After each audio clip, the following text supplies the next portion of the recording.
ব্যস্ততা কিছু বলতে পারি না বুঝছো বিষয় করে ভাবতেছে একটা 1-2 লাখ টাকা একটা গরু কোরবানি দিব কি বল শুনো গরু টরু কোরবানি দিব না দিম এবার উট কোরবানি আরে বল শুনো আমার একটা নাম ডাক আছে বুঝছো আরে নিজে সুন্দর সবার থেকে আমি একটু মানে অন্য টাইপের বুঝছো তাই ভাবতেছি এবার গরু কোরবানি দিব না দিম উট কোরবানি আচ্ছা এই সমাজে কি আমরা উপরে কি কোরবানি দিবার পারছি পারলে দেখেন তো আমি এবার ভাবছি তুমি এবার বলছো উট দিব তুমি বলছো উঠ নিব হ্যাঁ সমস্যা নেই এলি তো তোমার এত ভালোবাসি এই ভাইজান বুঝি না ভাইজান কি করে কেমনে কমু তোমার বাইরের খবর তুমি ভালো জানো আমি কেমনে কমু বাইক যদি ঠিক মতো না দিয়ে রিস্কা দেয়া রাস্তায় ছেড়ে ঘুম পারে হ্যাঁ আচ্ছা শুনো এই যে এত মাসে তুমি টাকা পয়সা তো বাইরে কিছু দিলে পারো না এই না ওটাকে বসে কি করবো এই দিন না চিন্তা আমি মনে করো ঢাকা শহরে রিস্কা চালা তো সারাদিন বটগাছের তলে পরে ঘুম পারে হ্যাঁ ঠিকই কইছো আর তোমার বাইরে সে কখন আইতে গেছি এখন পর্যন্ত আসার কোনো নামই নাই আর শুনো অনেক মাসেরই তো মনে করো উটটা কোরবানি করে দিমু তোমার বাইরেও দিও কিছু নালে আবার পুরো গ্রাম গায়ে বেড়াবো ভাই উট কোরবানি দিছে দিল না আর জানো তোমার ভাই মাঝে মাঝে আই আমাদের কেমন দিতে টাকা কি সব হিসাব করে মানুষ আমার লাগা ধাবা পারে না কইরা একটু কথা আমার লাগে তোমার কত কিছু চলেছে না পুরো হালকা হ্যাঁ চলেছে কিন্তু তুমি একটু সাজগোজটা একটু কমাই দিও মানে নজর লাগে পুরো এলাকার মধ্যে প্রত্যেকটা পোলা মনে হয় খাওয়া শেষ যাই হোক ভাইজান গরিব মানুষ দিতে পারে না দেখি এবার কি হয় হ্যাঁ ঠিকই কইছো সে যে কখন আইতে কইছি এখন পর্যন্ত আসার কোনো নামই নাই শুয়ে একটু হ্যাঁ আবুল আরে ভাইজান কি অবস্থা আমারে ডাকছি তোমার আমার দরকার আছে বলে তো ডাকছি না আমি ডাকছিলাম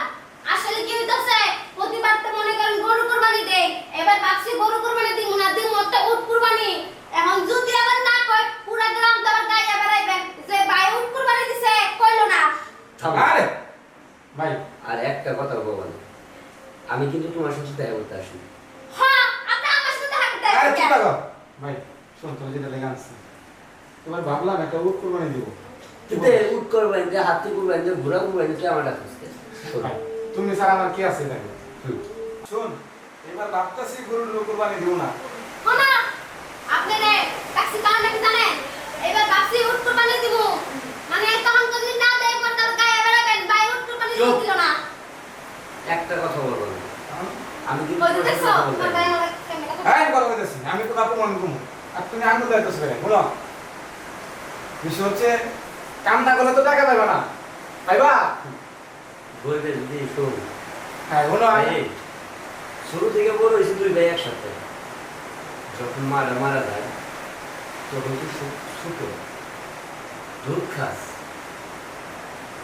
তোর এই রিস্কারা বাইরে না মানুষের কাছে দুয়ারে দুয়ারে দুধ চায় করে খাওয়াইছে দেখো ভাই তোমার এগুলো আজ একটা বলবার সময় আমার নেই আমি বলছি তুমি আমার সাথে আবার হাটে যাইবা আমার গরুটা বাড়িতে বসে দেবো তোমার আমি 1000 টাকা দিব তুই ভাবলি কিভাবে যে এবার তুই করবেন ভালো মতো কি আছে এই জায়গায় আমি কোরবানি তোমার দিকে দিব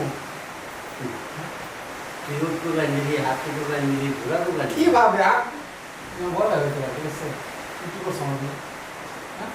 এটা ঠিক আমি তোর জন্য কিছু করতে পারি যে সেটা আমার তো পারবো কিন্তু একটা কথা বলি তোর আমি সম্মান দিয়ে শুনি বাইরে এখনো সময় আছে অন্ধকার জগৎ থেকে বাইরে খোলামেলা জগতে বসবাস করে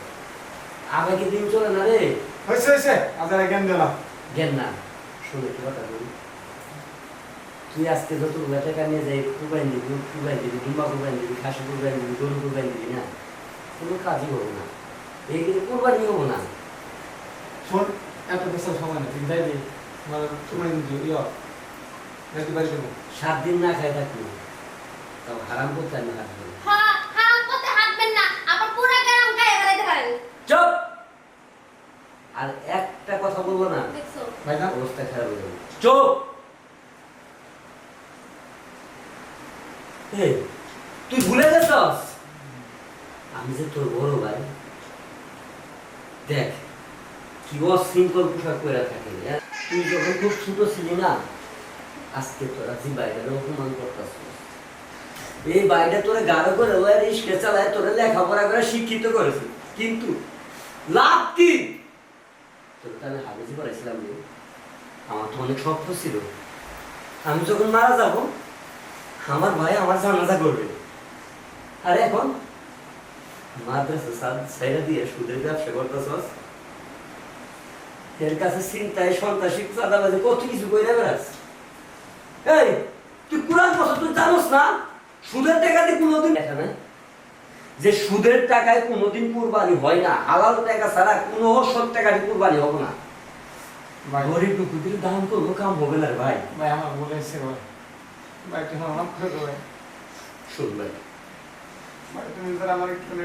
তুই যে নিজের ভুলটা বুঝতে পারছিস ভাই, আল্লাহর কাছে ভাই কোনো শুকরিয়া। কারণ আমি চাই আমার ভাই আবারই সেই ইমাম হোক, মসজিদে যাবে নামাজ ভাইজান পড়াবে। দেখেন আমি এর অনেক ভুল করছি। আমার জন্য হয়তো আপনি গ্রামের মুখ দেখাতে পারেন না এইসব ড্রেস আপের জন্য। আমিও সত্যি করে বলতেছি এই যে আজকে পর থেকে আপনি সব ড্রেস আপ কিচ্ছু বলবো না। শুনবো একটা কথা বলি, নারী সৌন্দর্য কি জানো? তার পোশাক। এই যে তোমার দেহ শরীর যদি পর্দার আড়ালে রাখো, আল্লাহ তোমাকে হেফাজতে রাখবে। আর তুমি যেগুলো আল্লাহ তোমাকে ডেকে রাখতে বলছে, তুমি যদি এগুলা যদি মানুষের দেখাও, তোমাকে দেখে কত মানুষ নষ্ট হয় তুমি জানো? আসলে কি হয়েছে ভাইজান, জানি তো বাপ মা ছিল না, নিজের মন মতো চলছিলাম, তো শাসন করার মতো কেউ এখন ছিল সব না। ছেড়ে দাও। এখন ভাই